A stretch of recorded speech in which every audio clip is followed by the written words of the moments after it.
స్వీకారం అయితే కొనసాగింది. ప్రమాణ స్వీకారంలో హైలైట్ పాయింట్ ఏంటంటే బాబు గారు ప్రమాణం చేసే సమయంలో నారా చంద్రబాబు నాయుడు అను నేను అనే ఆ పదం వినబడగానే ఆ కుటుంబంలో ఒక్కసారిగా భావోద్వేగం, ఒక పక్క హర్షాతిరేకం, ఆనంద బాష్పాలు.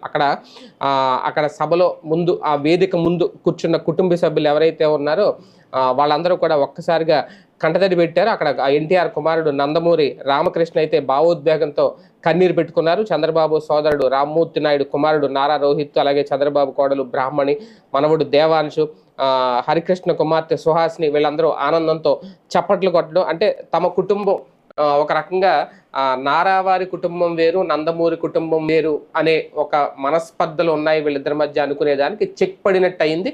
వాళ్ళ మధ్య ఎటువంటి వివాదాలు, విభేదాలు, మనస్పర్ధలు అయితే ఏమీ లేవనే క్లారిటీ వచ్చింది. వాళ్ళ కళ్ళల్లో కనిపించిన ఆనందం చూస్తేనే దానికి నిదర్శనం. అదే బాగా హైలైట్.